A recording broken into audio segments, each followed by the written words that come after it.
Hello, I'm Linda and welcome to my baking video. Today we're going to make butterscotch marshmallow squares, and these squares are made completely on the stove top, so you don't need to use the oven at all. It is good to have a parent's help for sure though, because we want to make sure that we're safe. Today the items that we need are a 9x13 pan and some margarine to grease it with. And the ingredients for this recipe are peanut butter, mini marshmallows, butterscotch chipits, and butter. I'm going to be using a butter stick because the recipe calls for half a cup of butter, but if you don't have a butter stick, that's perfectly fine. You'll notice that on the butter package, you can see that they come with markings on them, and you can cut the appropriate amount of butter for use in your recipe. This recipe does not require softened butter, so you can use butter right out of the fridge. The first thing that it's really important to remember is to wash your hands before you do any baking whatsoever, and anytime during your baking that you need to scratch your nose, pet the cat, answer a phone call, anything like that, it happens, no problem. Just wash your hands with soap afterwards. Give them a good 20-second lather and then a rinse just to make sure everything's safe. So let's get started. First thing I'm going to do is grease my pan.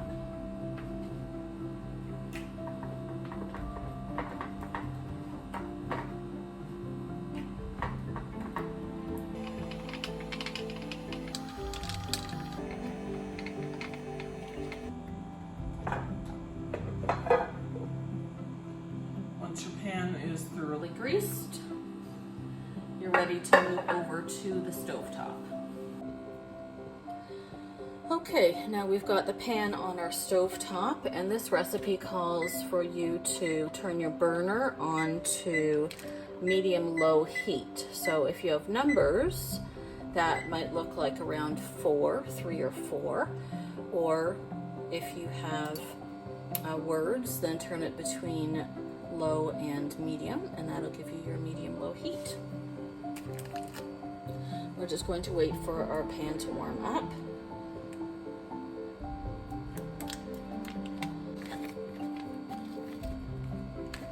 And we can start to add our ingredients. So this recipe calls for half a cup of butter,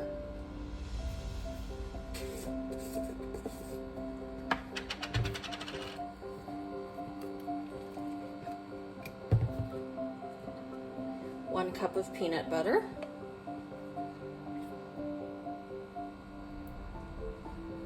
peanut butter is really sticky and it's hard to fill a cup because it's hard to press it down, but you just do your best. I'm using a spatula because it will get out the peanut butter the easiest. When you're baking with clean fingers, you don't have to worry about using them in the process of your baking because they're clean. If they're not clean, give them another wash and they'll be clean enough for you to use them. The other thing we need to put in are the butterscotch chipits, and this recipe calls for 1 package.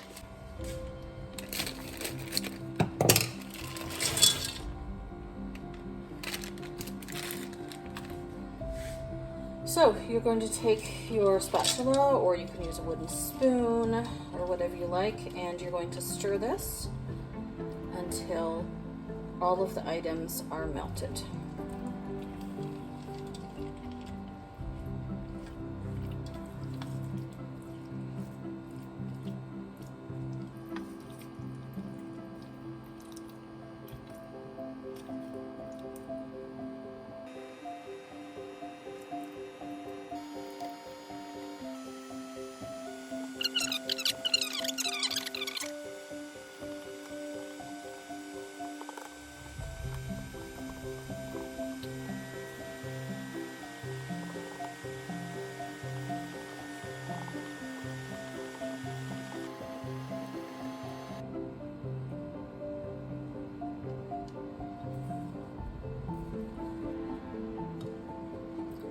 Okay, once your ingredients are fully melted, it's time to take your pan off the burner and make sure you turn the burner off.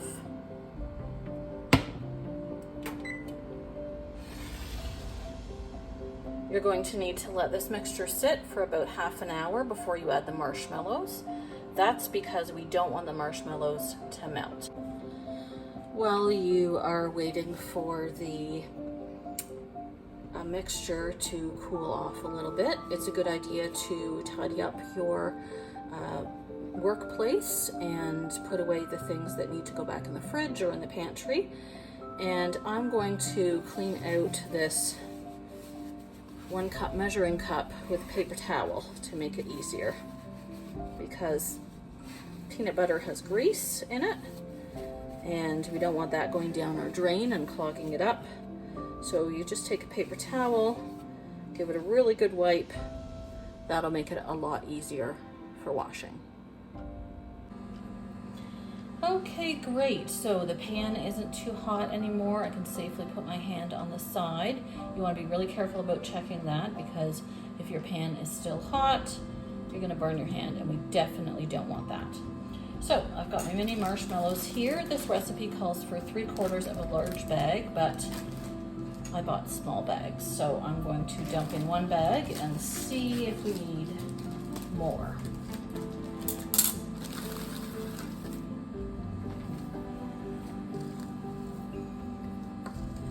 Assuming you're working on a clean surface, if something falls out, you can just pop it right back in again.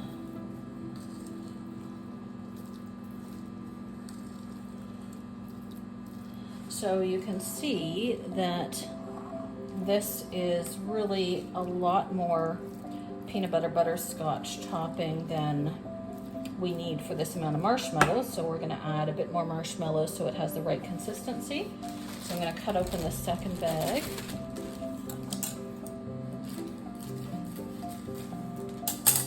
And I'm going to dump a few in, maybe about 1/3 of the bag. Give it another stir.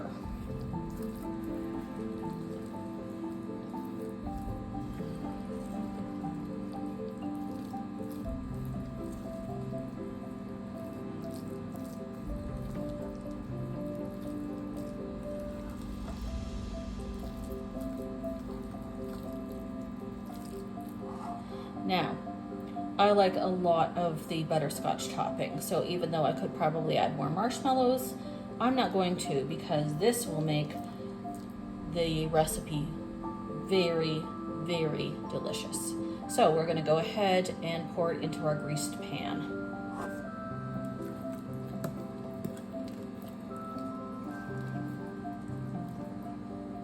You might need an adult to help you with this. Maybe someone to hold the pot while you scrape it out, or the other way around.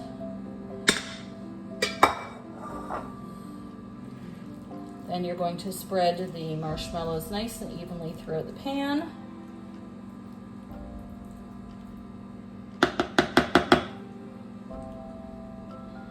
Now you're ready to pop this into the fridge and let it cool.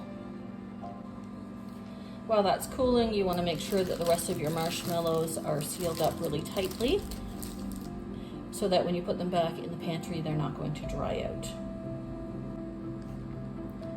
I like to add a clothespin to mine because that seals it up nicely. Okay, so the butterscotch squares have come out of the fridge. They're nice and hard. It's been about an hour. So now they're ready to eat. I've got a little flipper here.